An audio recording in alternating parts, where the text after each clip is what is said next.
함께하며 여러분의 내일을 응원합니다. 성공을 부르는 좋은 습관, 성공예감 이대호입니다.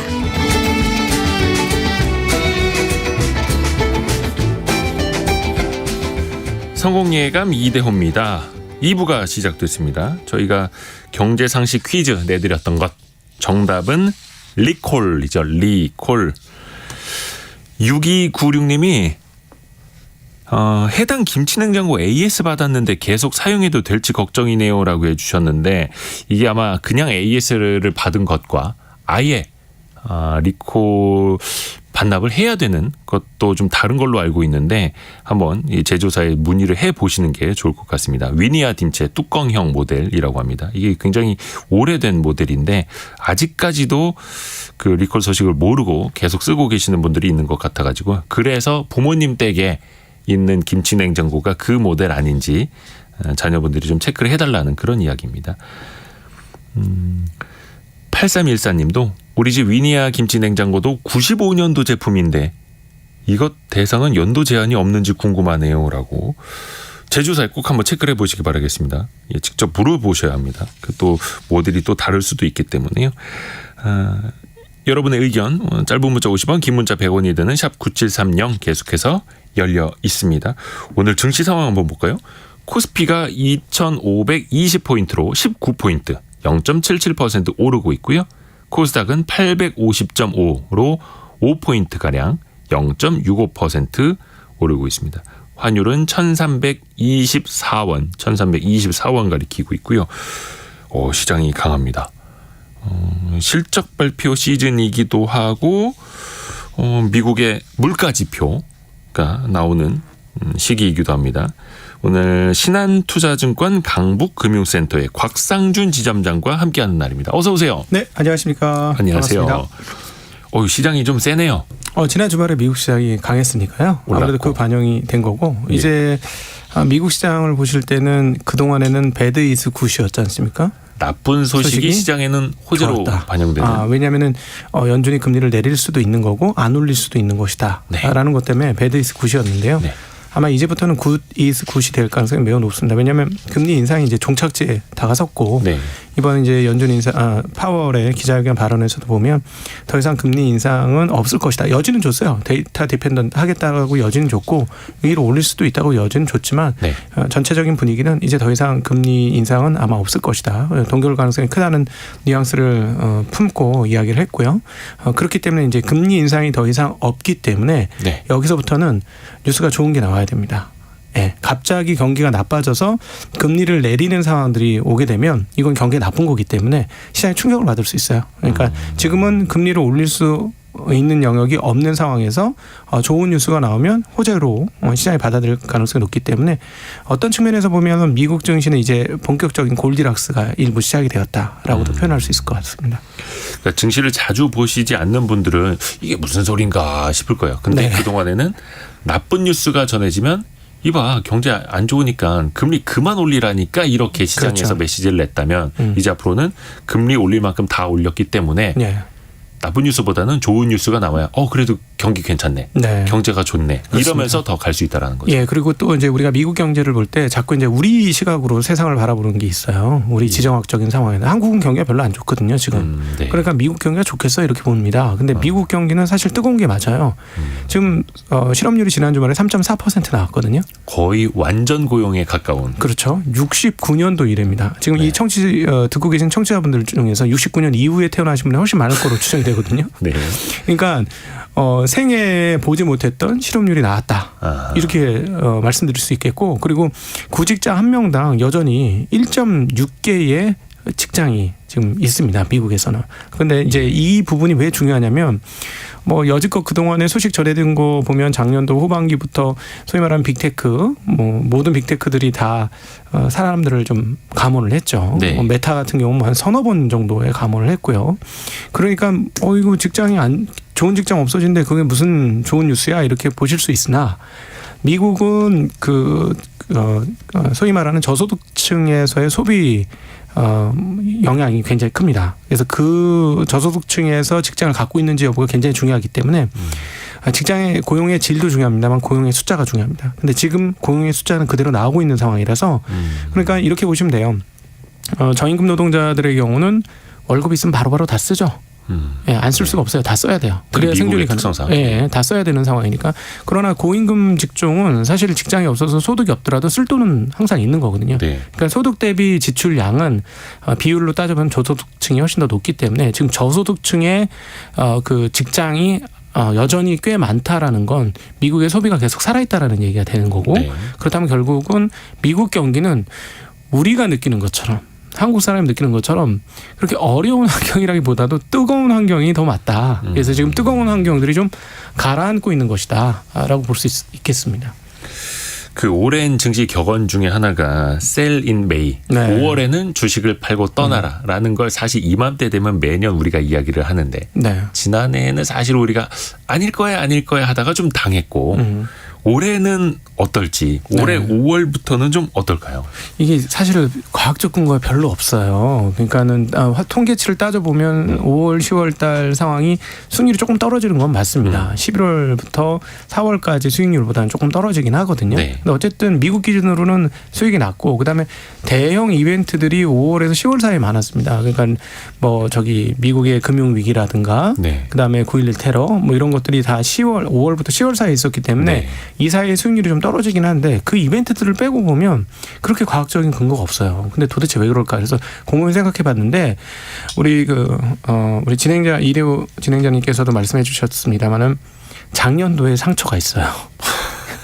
네. 네, 그리고 세린메이인데 진짜 세린메이 할 걸 하는 경험이 있거든요. 그때 세린메이 못해서 1년간 우리가 얼마나 큰 고생을 했어. 5월에 팔고 떠나라라는 증시 격언을 실행을 나도 할 걸. 네, 그렇죠. 예. 그래서 그런 추억이 가까운 추억이 하나 있고 또 하나 이제 곰곰이 생각해봤습니다. 이 과학적 근거가 그렇게 크지도 않은데 사람들은 왜 이렇게 생각을 할까 보니까 이게 있죠. 그 일단 연말 실적은 최대한 뽑아내는 게 이제 미국 기업들의 흐름들이고요. 네. 그다음에 1월 효과라 그래서 새해에는 좋은 일이 있을 거야 하는 기대감들이 상당히 있지 않습니까? 있죠.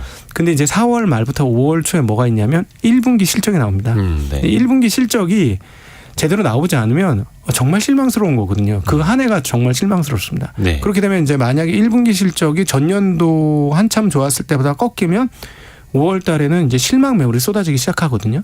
작년도가 정확하게 그랬던 흐름이 아니었나 그런 생각이 들고요. 그래서 그런 영향들이 좀 있다. 그러나 올해는 그럼 어떠냐? 올해는 이미 실망한 상태에서 시작을 했어요. 그리고 5월 달에 있어야 될 이벤트들이 4월 달에 좀 터졌습니다. 네. 대표적인 것들이 기업 실적도 4월 달에 주로 많이 나왔고 지금 대략 한 80% 정도가 실적 발표를 했고 또 하나 그 부채 한도 협상이 4월 달에 이야기가 터졌어요. 네. 부채 한도 협상이 우리가 2011년에 또 아픈 기억이 있거든요. 예. 그래서 그 기억을 이제 환원을 그러니까 상기를 시키면 사람들이 와 이거 이제 큰일 나는 거 아니야?라고 했는데 그게 4월 달에 나타나면서 4월 달에 먼저 조정을 받았습니다. 그래서 이번 5월 달은 작년 5월 달하고 조금 다른 궤적이 있을 수도 있는 게 4월 달에 좀 빠졌어요. 시장이 조정을 했다는 거죠. 그래서 올해도 과연 세린메이가 맞을지 좀 의문이고 기업들 실적도 예상보다는 괜찮은 편이라서 미국 기준으로 올해는 잘하면 틀릴 수도 있겠구나 이런 생각도 해봅니다. 물론 이제 고용 지표도 그렇고 기업들의 실적도 그렇고 미국 중심으로 또 이제 우리가 생각을 할 수밖에 없는 건 거기에서 이제 증시에 미치는 영향이 더 크다 보니까 네. 우리가 그렇게 놓고 봐야 되는 거고 그 미국 기업 실적 이야기해 주셨으니까 말인데 애플의 주가가 지난 금요일에 네. 미국 시장에서 거의 5% 가까이 급등을 했습니다. 많이 올랐습니다. 그래서 사람들이 아이고 경기 침체해서 아이폰도 그렇고 맥북도 덜 팔리는 것 아니냐 하는데 역시 애플 걱정은 하는 게 아니다. 네. 예.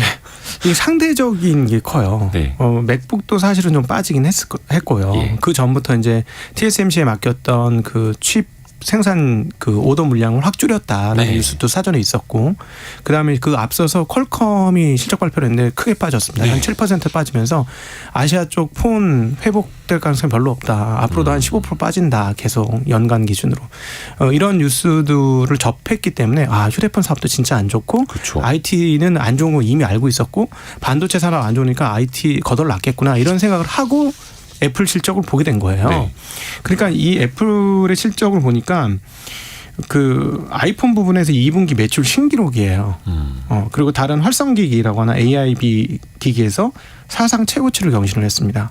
그러니까 되게 안 좋을 거야라고 예상했는데 뚜껑을 따고 보니까 괜찮은 부분들이 있었던 거죠. 그래서 크게 반응을 한 것이고, 사실 그 휴대폰 쪽에서의 매출은 전기하고 비교하시면 안 됩니다. 원래 9월달 추수감사절과 12월 크리스마스 시즌을 앞두고 신형을 내놓기 때문에 4, 4분기 실적이 가장 좋아요. 네. 그래서 정분기보다는 당연히 떨어지는데, 그렇기 때문에 전년 동기 대비 어떠느냐 따져야 되는데, 그렇죠. 계절성. 예, 네. 전년 동기 대비 따지면 좋았던 건 아니에요. 왜냐하면 매출이 이번에 948억 달러 나왔는데 전년 동기에는 972억 달러였습니다.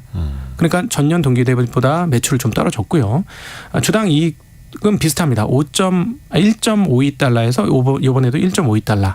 그리고 이제 전체 총 수익으로 보면 소폭 떨어졌어요. 네. 근데 도대체 왜 이렇게 올랐느냐?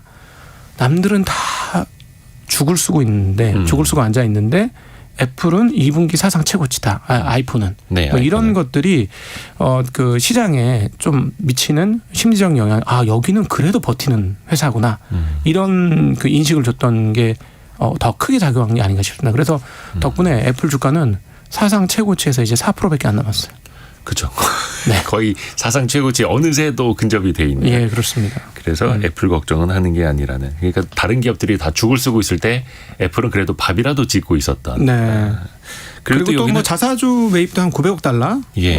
조금 더 증액을 시켰고 주당 현금 배당은 0.24달러 해서 또 기존보다 한 4%. 그러니까 계속 주주 친화적인 흐름들을 계속 보여주고 있기 때문에 예, 이익도 유지되고 주주 친화적인 것도 유지되니 사람들이 크게 호응을 한 것이다라고 정리해 보는 게 맞을 것 같습니다. 꾸준히 실적도 내고 있고 배당 늘리고 자사주 매입 소각하면서 주주 가치를 높여주고 있고. 네. 그러니 뭐 버크셔 해서웨이도 그렇고 저 워런 버핏도 사랑하지 않을 수가 없는 애플이라는 기업인 거고. 버크셔 얘기하셨으니까 이번에 버핏이 했던 얘기가 지난 주말에 네, 주총이 있었죠. 있었었죠. 정기 주총. 한국에 계신 분도 요즘 많이 가시는데 요즘에 오마하를 많이 가세요. 제 주변 분들도 그렇고. 왜냐하면 곧 돌아가실 것 같지 않습니까? 그러니까 나이가 많으니까. 예, 나이가 많으니까 이번에 못 보면 못 본다라는 생각을 하시는 것 워런 같아요. 버핏이 93세, 찰리 먼거가 99세. 예. 그러니까 못 보기 전에 이 전설을 한번 내 눈으로 직접 봐야 되겠다는 그런 욕망들이 있는 것 같아서 많이 가시는 것 같고, 근데 버핏이 이번에 뭐라고 얘기하면 버핏의 그 버크셔 해서웨이는 지주회사라고 보시면 돼요. 네. 그렇죠. 한국의 지주회사하고 복합기업입니다. 굉장히 많은 기업을 거느리고 있고 또 한쪽에서는 투자 사업도 하고 있어요. 네. 그리고 자회사인 가이코 같은 경우도 투자 사업을 해요. 보험회사가.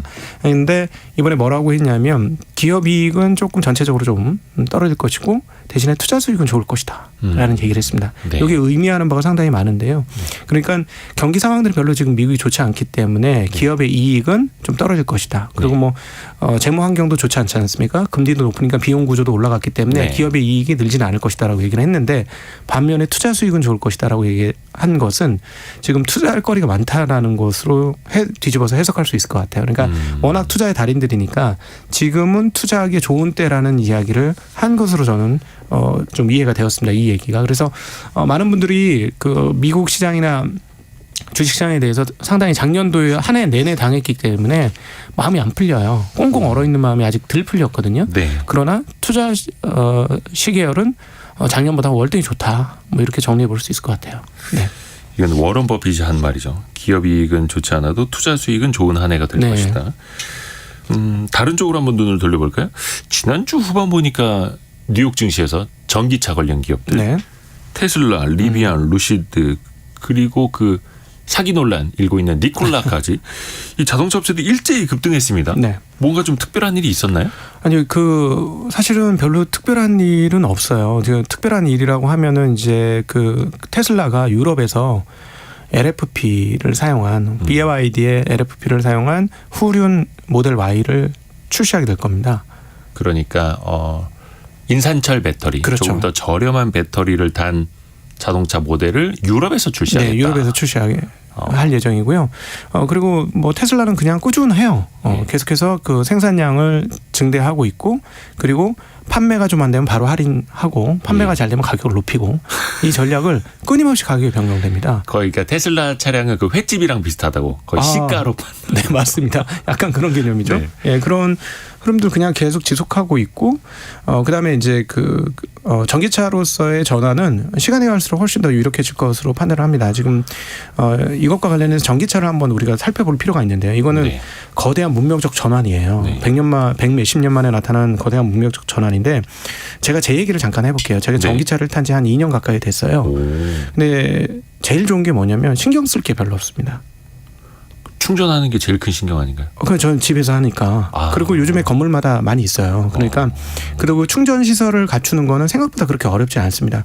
전기 콘센트 하나 만들면 되는 거거든요. 그러니까 고속 충전을 하지만 않으면 충전할 거리는 굉장히 많이 만들 수 있어요. 그냥 완충 개념으로 하자면. 네. 그러니까 편하게 그냥 세워놓는 주차 시간이 많기 때문에 저속 충전이라도 충전할 수 있는 공간은 굉장히 많습니다. 사실 따지고 보면. 네. 근데 문제가 뭐냐면 내연기관 자동차는 사실 나는 자동차 기술자도 아닌데 연료 오일을 언제쯤 갈아야 하며 예, 또 그 모든 것들을 갈아야 되는 주기가 있죠. 예, 교환 주기가 있지 않습니까? 네네네. 근데 이게 제가 전기차를 타 보니까 교환 주기가 딱 2개가 있어요. 와이퍼하고 타이어. 그 나머지는 잘 모르겠는 거예요. 물론 이제 뭐 브레이크 패드나 뭐 이런 거 갈 건 좀 있을 거긴 근데 합니다. 훨씬 덜해요. 그게 왜냐면 종류가 많이 적다는 거죠. 예, 훨씬 덜해서 신경 쓸 게 없는 거예요. 그래서 이렇게 타 보면 이게 그 자동차도 모르는 사람이 언제 엔진 오일을 갈고 무슨 엔진 오일을 갈 것이며 이런 고민했던 것들이 없어지니까 되게 편해지는 거예요. 근데 이게 약간 좀 대중화가 더 되면 사람들한테 퍼질 거 아닙니까? 그리고 이제 동력 성능에 있어서는 말할 것도 없어요. 그러니까 뭐 소위 말하는 제로백에서 빠르죠. 내연기관보다 느린 전기차는 거의 없다고 보시면 돼요. 그렇죠. 예, 다들 그러니까는 슈퍼카가 일반 차에서 실현되는 정도의 제로백을 나타내고 있기 때문에 내연기관에서 우리가 자동차의 성능을 얘기할 때 제로백을 빼고 얘기할 수 없습니다. 네. 근데 전기차는 그게 기본 사양이에요. 그러니까 동력 성능 향상이 상당하다. 이런 측면에서 보면 결국 시간 문제지 가격만 떨어지면 전기차로의 전환이 점차 본격화될 것이다라고 저는 개인적으로 보고 있거든요. 그러면 이게 이제 언제쯤 본격화될 것이냐인데 저는 침투율이 대략 한 10% 내외 정도 되면 주변에 타는 사람들이 워낙 많아지기 때문에 그걸 간접적으로 체험을 하게 될 것 같습니다. 그러면 이제 변화 속도가 상당히 빠르질 것 같고 그렇게 따져보면 1년에 자동차가 대략 한 8,500만 대 내외 한때는 뭐 1억 대도 팔렸습니다만 1년에 한 8,500만 대 정도 팔리는데 그러면 대략 1,000만 대가 넘어서는 그 순간부터는 본격적으로 그렇게 되는데 지금 이제 서서히 그 시기가 다가오고 있는 거죠. 그렇죠. 총 수량으로는 1,000만 대가 됐습니다. 왜냐하면 이제 중국 차가 한 600만 대 정도 되기 때문에 근데 이제 중국적인 특수 상황이니까 그걸 좀 빼고 본다면 앞으로 한 2, 3년 안에 1,000만 대를 넘는 수준이 되게 되면 사람들의 어떤 뭐랄까 접근성이 훨씬 더 높아질 것 같아요. 그러면 전기차로의 이동이 굉장히 빨라질 거다. 그런 생각은 하고 있습니다. 네. 이렇게 이제 미국 기업들 관련된 기업들 주가 이야기하다 이제 전기차를 이야기를 했는데 전기차 관련주 뭐 종목 추천 이거는 아니죠. 거기까지 이어가기는 네, 아니죠. 왜냐하면 이 생산성이 아직 안 나와요. 그러니까 니콜라는 아예 제외하고 루시드하고 리비안을 얘기할 때 왜 이들이 이렇게 힘드냐면 양산성을 갖추지 못했기 때문이고 왜 테슬라가 그렇게 한때 그렇게 주목을 받았냐 양산성을 가졌기 때문이에요. 이런 실질적인 제품은 꿈이 아니라 현실의 문제인데 현실의 문제는 결국 양산성이에요. 2차 전지도 많은 회사들이 만들지만 결국 양산성이 문제거든요. 그게 굉장히 중요한 이슈입니다. 그래서 2차 전지 투자하시는 분들 중에 주의하셔야 될 게 양산성이 보장이 안 되는 회사들에 대해서는 상당히 주의를 하셔야 된다. 그렇죠. 예. 근데 최근에 주가가 오른 많은 기업들은 양산성이 있었기 때문입니다. 여기서 말하는 양산성은 원하는 대수에 맞춰주는 수량을 만들어줄 수 있는 생산성이 있어야 된다라는 얘기가 됩니다. 예. 요거는 약간 그리고 조금 소수 의견일 텐데 미국의 한 애널리스트가 테슬라 목표 주가를 $28로 제시했다고 해요. 거의 한 4분의 1, 5분의 1 수준 아닙니까? 이거는 네, 원래 그 주가라는 거는 그 뭐라 그럴까요? 산책 나갔을 때 따라온 강아지와 같은 거라서 앞뒤로 많이 움직일 수 있어서 네. 또 뭐 예측이나 평가도 충분히 뭐 다양하게 나올 수 있다고 보고요. 근데 이제 냉정하게 우리는 그럼 어떻게 따져야 되느냐? 테슬라가 분기 순이익이 약 $1 내외 됩니다. 이번에 이제 이번 분기에서는 좀 꺾였거든요. 그래서 만약에 이게 더 꺾이게 된다면 주가도 안 좋아지겠지만 일단은 $1 정도로 하니까 1년에 한 $4 정도의 이익을 냅니다. 네. 그러면은 $28면 7배예요. 네. 이익 대비. 그건 이제 투자자분들이 생각해 보시면 되죠. 이 회사가 내는 이익의 7년 정도의 주가, 7년치 이익의 주가, 그게 적정한가? 그건 투자자분들이 좀 고민해 보시면 될 것 같습니다. 네. 좋습니다. 그 정도면 이제 코스피 오면은 그래요, 괜찮은 기업이네 하는데 미국에 있을 때는 이제 차원이 다르죠. 네. 우리나라 들어오면 원체 저평가 받으니까요. 네. 미국의 그 은행주들 이야기를 안 할 수가 없습니다. 그렇죠. 아니 그 한 주 전만 하더라도 하루에 막 50%씩 주가 폭락하고 이랬던 은행들인데 팩웨스트라는 지역은행 여기는 지난 주 후반이었죠? 80% 이상 하루 만에 막 급등하기도 했었고. 그렇죠.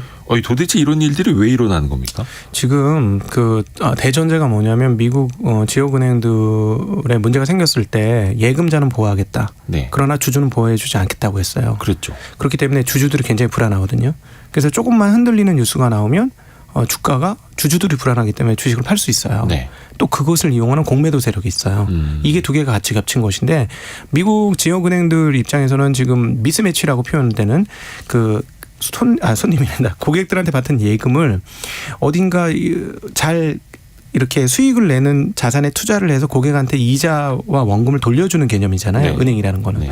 근데 얘네들이 이제 대출이 다 안 나가니까 대출을 못 해줘서 어떤 일을 벌었냐면 야 그러면 안전한 게 뭐가 있어? 안전하면서 수익이 나는 게 그러면서 미국 국채를 산 건데 그중에서 장기물 국채를 산 거잖아요. 네.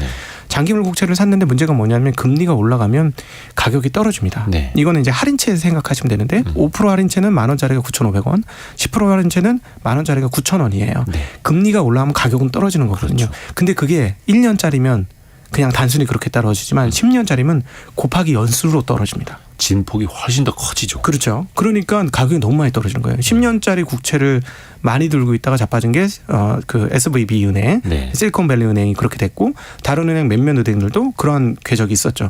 그러니까 이 어떤 자산을 갖고 있는지에 대해서 되게 걱정이 되는 거예요. 그다음에 예금자들 입장에서는 예금자를 보호해 준다고 해도 저 돈 찾는데 시간 걸려? 그럼 싫지. 근데 옛날 같았으면 은행 가는 게 귀찮아서라도 안 했는데 이제는 모바일로 되잖아요. 네. 그러니까 예금 인출 속도가 너무나 정광석화로 빨라진 거예요. 그렇죠. 그러니까 문제가 있었다 하면 예금자들은 인출이 나오고 그다음에 예금자들은 그래도 보호를 해준다는데 주주들을 보호해주지 않는다고 하니 은행의 그 사업 구조가 어떻게 되냐면 레버리지 중에 레버리지 산업이 은행이에요. 네. 자기 자본금의 10배 이상의 레버리지를 쓰거든요. 그렇죠. 예금과 대출을. 예, 그걸 뒤집어 보면 10%만 손실 나면 자본금이 다 없어져 버린다는 거예요. 네. 자본금을 다 까먹는다는 얘기가 되는 거거든요. 네.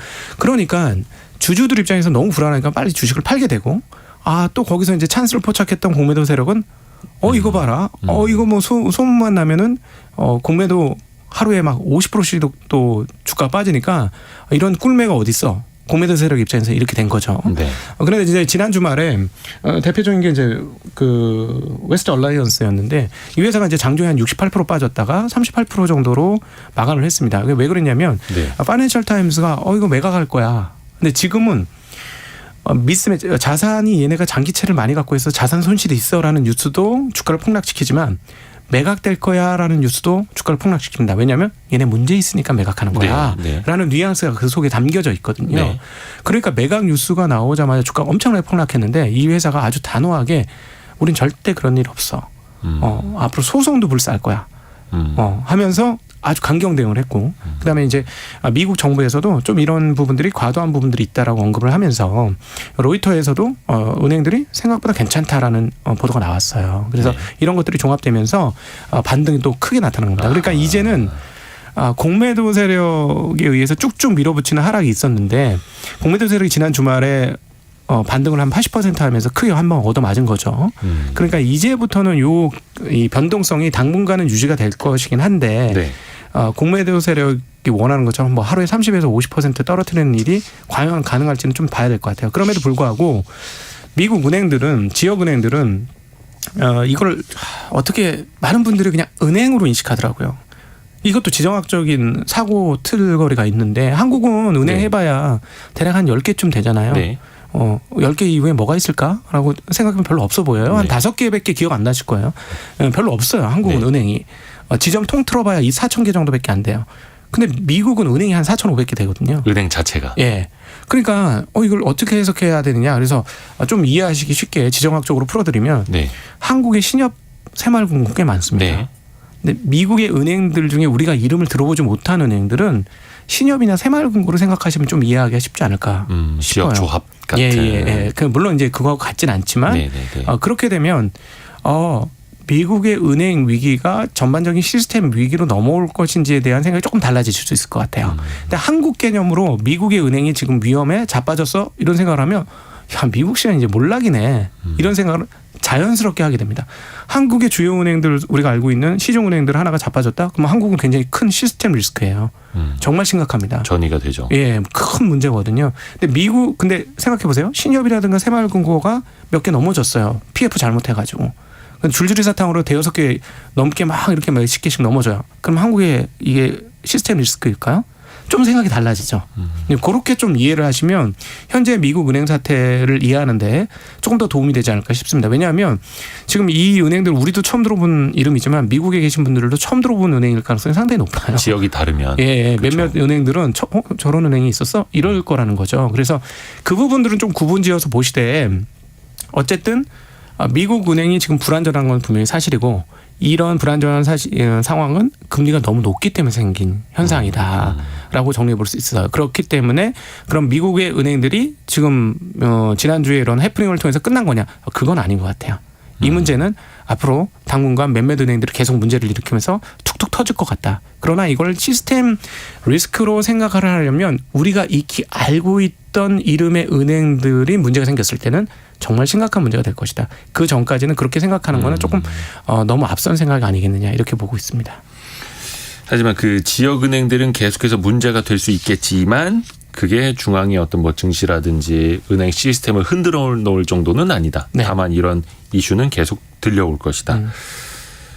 사실 이것도 이제 연준에서 많이 이제 신경을 쓰는 포인트 중에 하나일 텐데 금리가 높으니까 이런 문제들도 계속해서 이어지는 거고 또 연준이 제일 많이 신경 쓰는 물가지표가 곧 발표됩니다. 그렇죠? 예.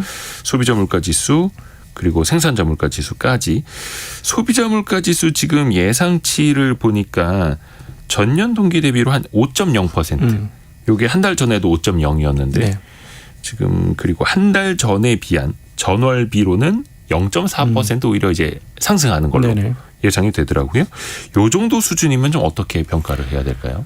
그냥 소소한 상황인 거죠. 사실은 더 떨어지는 게 좋겠죠. 네. 예, 가파르게 떨어지는 게 가장 좋은데 미국의 금리가 이제 5%부터 3% 갈 때까지는 시간이 좀 많이 걸릴 것 같습니다. 네. 예, 올해 연말까지 가야 3%대 중후반 정도가 나오지 않을까? 이렇게 예상하고 있고 이게 연준이 생각하는 바예요. 그러니까 3%대 중반에서 조금 더 넘게 연말 기준으로 소비자 물가지수 예, 상승률 자체가 예, 그런 정도로 생각하고 있어서 아마 좀 느리게 떨어지게 될 것 같고 바로 이런 점이 미국에서 이번에 금리를 올리게 된 이유이기도 합니다. 그러니까 미국은 우리가 생각하는 것처럼 그렇게 상황이 나쁘냐, 주가가 떨어져서 상황이 나쁘냐, 그거 아니라는 거죠. 네. 고용에서 이제 가장 특징적인 게 구직자 1명당 직장이 1.6개 있다. 그러면 미국의 경기 침체는 언제 그리고 연준이 금리를 인하하는 건 언제일까를 생각을 해보면 이 1대 1.6이 떨어지는 거죠. 네. 뭐 예를 들어 1대 1.1 그리고 이런 추세로 가면 1대 0. 몇으로 떨어질 거야. 이렇게 되면 그건 경기 침체예요. 그리고 연준도 그때 되면 행동을 하면서 금리 인하를 본격적으로 하게 될 겁니다.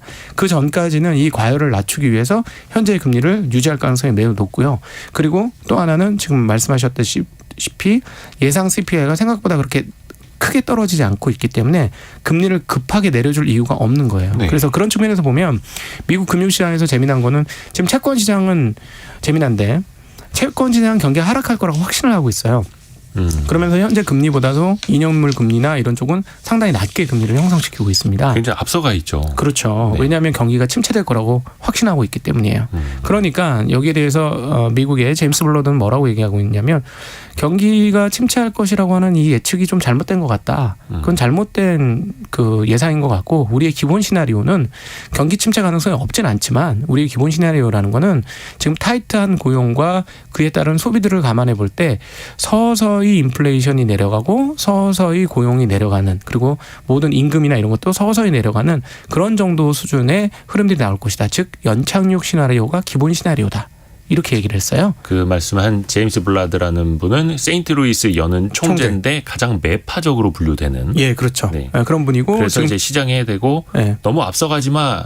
그렇죠. 너희가 그렇죠. 너무 앞서간 거야 이렇게 지적을 하는 거죠. 그렇죠. 그거는. 채권 시장 입장에서는 올해 한 두세 번 가까이 금리를 내릴 거라고 생각하고 있거든요. 그런데 그 정도는 아니다라는 얘기를 하고 있어요. 그런데 이번에 이제 실업률 나온 것도 그렇고 그다음에 고용, 비농업 고용이 25만이 다시 나왔거든요. 이거 간단하게 말씀드릴게요. 15만 언더로 안 떨어지면 고용이 나쁜 건 아니라고 보시면 되겠어요. 그러니까 그 일자리 증가 건수가 네, 증가 그렇죠? 건수가 네네네. 15만 취업자 언더로 수. 15만 언더로 떨어지지 않으면 괜찮다라고 보시면 되는데 이번에 다시 늘어서 한 17만 예상을 했었는데 25만 나왔거든요. 그러니까 확실히 그 연준 인사들이 했던 얘기가 틀린 얘기는 아니에요. 결과치로 나온 걸 보면. 그래서 미국 경기를 그렇게 나쁜 것으로 해석하면 이게 스텝이 꼬이기 시작한다. 미국 금융시장이 제대로 잘 안 보이기 시작한다라고 설명할 수 있겠고 그럼에도 불구하고 미국 금융시장 한 축은 채권시장에서는 경기는 곧 하강할 거야. 이 금리를 견딜 수 없어라고 하는 것도 미국 금융시장 한 입장이다라고 정리할 수 있겠습니다. 미국의 고용 시장도 그렇고 경제 자체가 굉장히 뜨겁고 네. 너무나도 좋아서 걱정이기도 하고. 근데 반대로 이제 중국의 상황도 많이 달라요.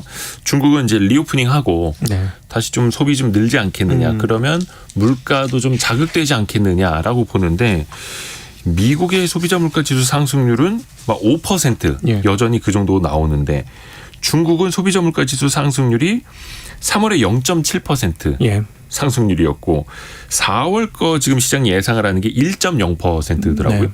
이 정도면 뭐 이거는 인플레이션도 아니고. 그렇죠. 경기 재개, 리오프닝 효과가 아직까지도 반영이 안 되는 건가 싶기도 하고요. 네, 이 부분은 저희가 이제 조금 구분해서 봐야 되는데 1, 2월 달에 기대감이 정말 많았습니다. 네. 리오프닝에 대한 중국 리오프닝에 대한 그걸 급격하게 풀었기 때문에 와 이제 뭐 엄청나게 풀리겠구나 하고 사람들이 환호를 했었고 예. 그로 인한 결과치가 뭐였냐면 외국인들의 중국 시장과 한국 주식 강력 매수. 약 한 20조 한국 기준 한 20조 원 순식간에 들어왔었죠. 네. 그다음 또 하나는 환율 강세. 위안화 원화가 굉장히 강세가 되면서 지금보다 한 100원 정도 낮은 원화 같은 경우는 1,220원대를 기록을 했었어요. 네. 그러니까 뭐냐면 중국 리오프닝에 대한 베팅이 1, 2월 달에 있었습니다. 네. 근데 지금 상황은 뭐냐면 거기에 대해서 이거 뭐야? 이거 별거 아니네 하면서 지금 실망 매물이 지금 쏟아지는 상황이고 그것 환율에서도 그대로 드러나고 있는 대목입니다. 지금 100원 가까이 오른 1,320원, 30원 지금 이런 정도 하고 있으니까요. 그럼에도 불구하고 중국 리오프닝의 저점은 서서히 올라오고 있다라고 해석해야 될 것 같고 그럼 도대체 중국이 왜 이렇게 경기 지표가 낮게 나오냐 생산자 물가에서는 마이너스까지 나오고 왜 이러느냐 제가 보기에는 작년도에 공장이 완벽하게 신 게 아니고 돌아가던 게 있었는데 사람들은 완벽하게 차단됐었거든요. 네. 중국에 계셨던 분들 얘기 들어보면 정말 거의 감옥 생활하고 오셨어요. 집 밖으로 나갈 수도 없고 그런 환경이 굉장히 오랜 기간 지속이 되었었는데 그런 분들이 물건을 어떻게 썼을까요? 어떻게 샀을까요? 그런 활동하기가 되게 힘들었죠.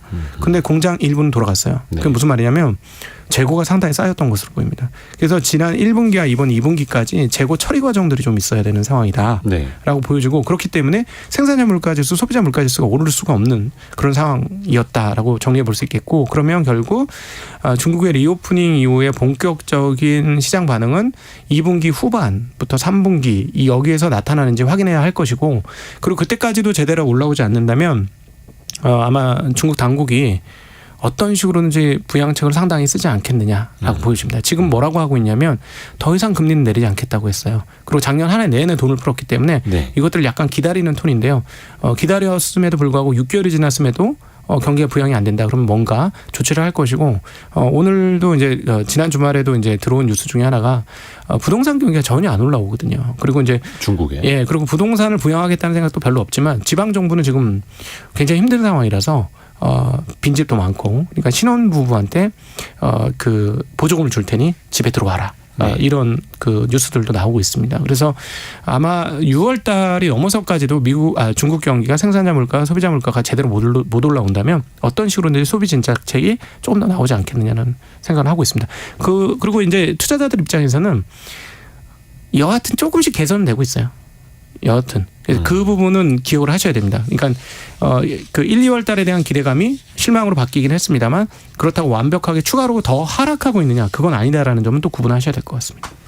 다시 한번 미국으로 가볼까요? 미국은 이제 그 연방 정부의 부채 한도 협상 네. 이게 지금 가장 중요한 키워드인데 우리 시간으로 9일 날 바이든 대통령이 미국 의회 지도자들하고 뭐 회동을 갖는 것도 있고 이제 본격적으로 좀 협상을 해야 되고 제니 옐런 재무부 장관은 6월 1일까지 이거 협상 안 되면 네. 미국 정부가 디폴트에 빠질 수도 있다. 이렇게 또 강력하게 경고를 하던데요. 네. 이게 앞으로도 좀 증시에 좀 미치는 영향은 좀 있지 않겠습니까? 네, 일단 2011년의 기억, 과거의 추억 있죠. 그때 한번 저희들 엄청나게 난리가 났었죠. 예, 그 첫 번째는 부채 한도 협상이 안 되면서 뭐 예를 들어 공공기관들이 셧다운을 했죠. 그러고 나서 미국의 신용평가 회사들이 신용 강등을 날렸습니다. 미국의 국가 신용 등급을 한 단계 떨어뜨려 버렸었죠. 네, 그러면서 아시아 증시도 대략 한 아주 짧은 기간에 폭락을 했어요. 맞아요. 그러니까 떨어진 건 미국의 신용 등급인데 아시아 국가들 주가 지수가 폭락을 했었고. 예, 그래서 저희가 이제 그 경험이 있기 때문에 지금 조마조마한 거죠. 예. 얘네들 이거 또 문제 일으키는 거 아니야? 게다가 항상. 이제 어떤 일이 있었냐면 공화당에서 하원 의장 당선될 때 투표를 14번인가 15번인가 했습니다. 네. 그러니까 공화당 내에서 동의가 잘 안 이루어지는 그런 구조고 굉장히 강경한 흐름들이 많이 있어요. 그래서 이 문제가 또 문제가 불거질 거 아니냐는 불안감들은 5월 달, 6월 달까지 상당히 주요한 이슈가 될 것 같고 또 실제로 그 트레저리 제너럴 어카운트라고 미국 재무부의 일반 계정이 있습니다. 네. 여기서 $1,000억 빠졌어요. 그러면서 지금 한 $1,900억 정도 밖에 잔고가 안 남아 있어요. 잔고가 쭉쭉쭉쭉 빠지고 있습니다. 이게 이제 제로가 되면 셧다운 해야 되는 거죠. 그래서 이제 자넷 옐런의 발언이 과한 발언은 아닙니다. 현재 추세로 빠지게 되면 결국은 6월 달쯤 가면 돈이 떨어져서 지난번처럼 공공기관을 셧다운 해야 되는 상황들이 올 수도 그러니까 있어요. 공무원들 출근하지 말라고 하고. 그렇죠. 한국적인 정서로 보면 이해가 안 되는 거죠. 그렇죠. 한국은 월급 안 준다고 공무원들이 나 회사 안 나갈 거야? 안 나가? 이러지는 않잖아요. 그렇죠. 기다리는 거지. 나가면서 이제 기다리는 거잖아요. 근데 여기서 정말 안 나가더라고요. 정말 신기한데 우리나라하고 문화적으로 많이 틀립니다. 그런 측면에서. 근데 어쨌든 우리로 따지면 동사무소 문 닫아버리는 거죠. 그렇죠. 예, 그런 상황입니다. 예, 근데 일단 다행한 점 중에 하나는 뭐냐면 4월 달에 네. 이 부분들이 이미 이야기가 되고 회자가 됐다라는 것이고 네. 공화당은 나름대로 예산안을 올렸다라는 거예요. 물론 민주당이 받아들이진 않겠지만 그 예산안을 이제 공방이 시작됐다라는 겁니다. 공방이 시작되면 우리가 2011년에 파국으로 갔다는 걸 잘 알기 때문에 의회도 분명히 압박을 받을 거예요. 그러면서 이제 서로 협상과 협의를 하지 않겠는가라고 보여져서 2011년의 재판까지 생각하는 거는 그거는 우리가 조금 한 번 당한 것에 대한 아픈 추억을 자꾸 상기시키는 거 아닌가 하는 생각은 듭니다. 근데 약간 그런 것도 있는 것 같아요. 어찌됐든 간에 미국 정부가 문을 닫거나 네. 망할 일은 없겠지만 망할 것 같아라는 약간 심리적 악재가 되는 소식만으로도 시장은 휘영청거리니. 그럼요. 근데 그럴 때 이제 많은 투자자분들이 본인의 주가 평가 손실을 보실 수도 있는 거고 변동성이 이제 커질 수 있는 거잖아요. 그렇죠. 그럴 때 좀 어떻게 하면 좋겠다라는 좀 조언도 부탁드립니다. 지금 전반적으로 미국 투자 심리는 그렇게 아주 세진 않습니다.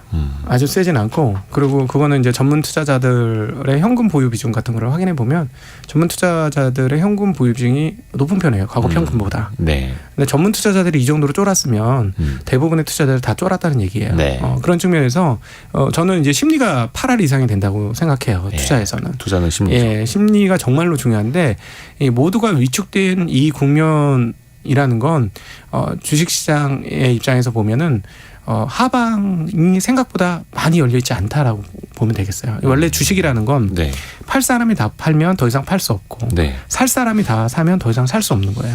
모두가 열광하면 고점인 이유가 살 사람이 다 사서 그런 것이고 반대로 절망적인 심리 상태에서는 팔 사람은 다 팔았기 때문에 의외로 그 이후부터는 떨어질 공간이 상당히 줄어듭니다. 네. 그래서 그런 측면에서 보면 이런 뉴스들이 자꾸 귀에 들어오는 이유는 우리 심리가 긍정적이지 않기 때문에 그래요. 제가 보기에는. 그래서 그것까지 감안해서 투자의 세계에 대응하셔야 돼요. 그래서 인지상정적인 감정을 가지고 투자 세계에 오면 굉장히 어렵습니다. 그래서 네. 주변에 주식으로 돈 벌었다는 사람이 별로 없으실 거예요.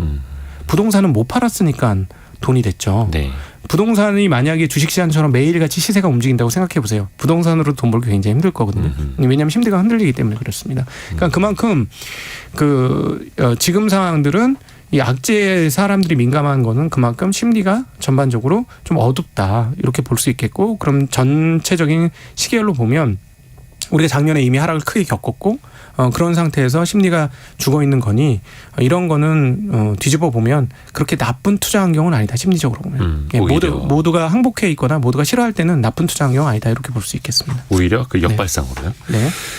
신한투자증권 강북금융센터 곽상준 지점장이었습니다. 고맙습니다. 네, 감사합니다. 감사합니다. 라디오 정보센터 다녀옵니다. 산업통상자원부는 오늘부터 15일까지 싱가포르에서 열리는 인도태평양 경제 프레임워크 IPEF 제3차 협상에 노건기 통상교섭실장을 수석 대표로 하는 대표단이 참석한다고 밝혔습니다. IPEF는 미국 주도의 다자 경제협력체로 14개국이 참여하고 있습니다. 이호진 전 태광그룹 회장이 금융당국과 벌인 소송전에서 최종 승소해 고려저축은행 대주주 지위를 유지할 수 있게 됐습니다. 국회 기획재정위 양경숙 의원이 한국은행으로부터 받은 자료에 따르면 지난해 4분기 소득 하위 30%, 저소득층 자영업 대출자 연체율은 1.2%로 코로나 대유행 전인 2019년 4분기 이후 3년 만에 최고치를 기록했습니다. 지방고용노동청과 검찰에 진정 고소사건 관련 기록을 공개해달라고 요구했으나 거부당한 이들이 소송을 통해 구제받았습니다. 지금까지 라디오 정보센터 조진주였습니다. 애프터 서비스 시간이 돌아왔습니다. 여러분의 질문 오늘 올려주신 것도 저희가 메모를 잘 해놓고 있는데요. 곽지연 리포터 어서 오세요. 네, 안녕하세요. 첫 번째 질문은요. 네, 0121번님. 소비자들은 예전처럼 그 공짜 핸드폰을 왜 구하지 못할까요? 공짜 핸드폰. 일단 뭐 두 가지 요인이 있기는 한데 네. 2010년부터 통신 3사가 마케팅 경쟁을 좀 줄이자. 지양하자 이렇게 또 협의를 했었고 네. 지난주에도 저희가 원탁의 기자들 때도 이야기를 다뤘었는데 네. 단통법이라는 게 2014년부터 시행이 됐죠. 네. 단말기 유통구조 개선법. 쉽게 말하면 보조금의 상한선을 두어버려서 출혈 경쟁을 이제 막자라는 건데, 근데 통신사들은 돈을 아끼게 됐지만 소비자들은 그만큼 싸게 살 수 있는 혜택이 좀 사라진 게 있죠. 그렇죠. 예를 들어서 뭐 보조금, 지원금 30만 원까지 받을 수는 있을 겁니다. 근데 이거를 받고 공짜폰이라고 인식이 되려면 단말기가 30만 원보다 싸야겠죠. 그래야죠. 근데 그럴 일은 거의 없고 30만 원짜리 단말기를 사서 이거 공짜폰이 되려면 또 반대로 막 9만 원, 맞아, 10만 요금제. 원짜리 요금제를 써야 네. 하고, 그래서 약간 그 안에 다 녹여져 있기 때문에 사실상 공짜폰이 거의 없는 셈이죠. 맞아요. 공짜는 없습니다. 자, 다음 질문은요. 1719번님이 보내셨습니다. 우리가 길을 가다 보면은 그 스마트폰 저희 대리점이 가장 싸게 팝니다. 이런 그 현수막을 걸어놓던데, 아니 이런 거는 왜 그런 걸까요? 일단 두 가지가 있습니다. 일단은 그냥 낚시, 그냥 광고 홍보만 이제 손님들을 낚으려는 거고, 그래서 네. 들어가서 보면은 그냥 똑같은 보조금을 주는 맞아요. 그런 경우들이 많고요. 또 하나는 이른바 성지라고 하는 성지 순례를 다녀야 될 것 같으니까 음지에서 영업을 하는데 네티즌들 사이에 성지로 소문난, 그러니까 불법 보조금을 뒤로 주는 곳들이 왕왕 있는데 네. 이런 것들을 살펴보면 그러더라고요. 여기에서 스마트폰 가입을 많이 시킬수록 통신회사에서 이른바 판매 장려금, 리베이트라는 걸 줍니다. 네. 그런데 이들이 그 자신들이 받은 판매 장려금 중에 일부를 소비자들에게 돌려주는 방식으로 보조금을 더 뿌리는 거죠. 네. 그러니까 싸게 파는 건데 그런 것도 있어요. 뭐 스마트워치 같은 거, 아니면은 무슨 패드, 그렇죠. 태블릿 PC 같은 거를 추가로 더 사도록 구매를 유도하는 겁니다. 그래서 월정액 최소한 11,000원짜리 요금을 더 들어라 아니면 부가 서비스 3개월, 6개월을 더 써라. 그래야지 자신들에게 떨어지는 리베이트가 더 많아지니까 그런 것들이 음지에서 지금도 많이 벌어지고 있습니다. 그렇군요. 자, 다음은 청취자 홍의준님이 보내셨습니다. 이 단말기 유통구조 개선법, 이 단톡법, 그리고 도서 정가제. 이 취지는 비슷한 거 아닐까요? 거의 비슷하죠. 도서정가제가 2003년에 시행돼서 벌써 20년을 맞았더라고요. 네. 모든 책을 최대 10%까지만 할인할 수 있게 하는 건데 신간 기준으로 뭐 한 18개월 안에는 10%만 할인하도록 이렇게 또 규제를 하고 있더라고요. 근데 이제 공통점은 단통법처럼 국가가 가격의 어떤 보조금이나 할인폭을 강제한다라는 측면에서 공통점이 있고요. 다만 차이점은 도서정가제는 이제 영세한 서점, 그렇죠. 자본력에서 밀리는 책방 그리고 작가들을 좀 보호하자라는 취지가 있는 거고 단통법은 결과적으로 정말 대기업인 통신 3사를 국가가 보호해주는 꼴이 된 거죠. 그 차이점이 좀 있습니다. 또 반대로 도서정가제 같은 경우에는 책 할인폭이 너무 제한되니까 할인을 하지 못해서 책이 덜 팔리는 것 아니냐. 그래서 돌고 돌고 돌아서 작가들에게도 안 좋은 것 아니냐. 이런 반론들도 나오고 있습니다. 네. 자, 다음 질문은 청취자 윤영돈님. 휴일을 늘려서 내수 진작을 한다. 이건 의도는 좋지만 우리가 이 소득이 소비를 과연 따라갈 수 있을까요? 사실 소득도 많이 늘고 소비도 많이 늘면 좋을 텐데 그렇죠. 최근에 우리나라 경제 상황을 보면은 소득보다는 소비 지출이 더 많이 늘고 있더라고요. 지난 4분기 가계 동향 통계청 자료를 보니까 가구당 월 평균 소비 지출이 5.9% 늘었고 소득은 4.1% 늘었어요. 근데 여기에다 이제 물가를 감안해서 보면 실질 소득은 1.1% 감소한 겁니다. 실질 소비 지출은 0.6% 늘었는데 실질 소득은 물가 감안하면 1.1% 줄었다라는 거죠. 그러니까 어떻게 보면은 뭐 당연히 소득이 줄어도 소비는 좀 일시적으로 늘 수 있는 거잖아. 물론 그렇게 볼 수 있습니다. 그러니까 코로나19 때문에 많이 소비하지 못했던 여행이라든지 숙박 이런 데들이 더 늘어날 수는 있겠지만 이게 지속 가능하지는 않죠. 또 물가 때문에 지출해야 할 금액 자체가 커진 것도 있기는 있습니다만 이게 지속 가능하려면 실질적으로 소득이 좀 많이 올라와 줘야 한다라는 그 방향인 겁니다. 그렇죠. 자, 이번에는 안표 얘기를 해볼까 합니다. 이 청취자 김문희 님이요. 이 콘서트표 참 구하기 어렵던데 아니 안표 상들은 어떻게 사는 걸까요? 매크로라는 이야기 정말 많이 들어봤잖아요. 그래서 뭐 정치 댓글에 매크로가 사용되는데 근데 진짜 상업적으로 이런 콘서트 표에 정말 매크로가 많이 활용되더라고요. 심지어 이 매크로 프로그램을 일반인들도 암암리에 구매를 해서 어르신들은 나훈아 콘서트 티켓, 젊은 친구들은 뭐 BTS나 본인이 좋아하는 보이그룹, 걸그룹 티켓을 매크로로 사는 경우가 굉장히 많더라고요. 근데 이게 마땅히 이제 적발하기도 어렵고 처벌할 수 있는 조항도 마땅치가 않아서 이걸로 처벌받았다? 이걸로 콘서트표 누가 샀다가 처벌받았다? 이런 뉴스를 아직은 본 적이 없습니다. 근데 이게 엄밀히 따지면은 그 영업방해 경우로 조금 거는 경우가 있기는 하던데 그 영업방해뿐만이 아니라 정말 어떤 공통된 시장 질서를 파괴시킨다는 측면에서의 부작용이 더 크죠. 이것도 좀 빨리 개선이 돼야 될 부분이 큽니다. 네. 오늘 곽지연 리포터 여기까지는 할까요? 네, 고맙습니다. 고맙습니다. 성공예감 벌써 마칠 시간입니다. 저는 이대호였고요. 내일 아침 9시 5분에 저희도 어김없이 다시 돌아오겠습니다. 여러분이 그 보내주신 질문들 저희가 잘 모아놓고 있습니다. 해서 여러분의 그 경제상식 퀴즈 정답뿐만이 아니라 여러분의 실시간 의견도 좋고요. 궁금하신 것들 내용 듣다가 더 보강했으면 좋겠다라는 것들도 많이 남겨주십시오. 저희가 모아서 애프터 서비스 시간에 전달해 드리겠습니다. 내일 아침 9시 5분에 다시 돌아올게요. 성공예감은 오늘도 여러분을 응원합니다.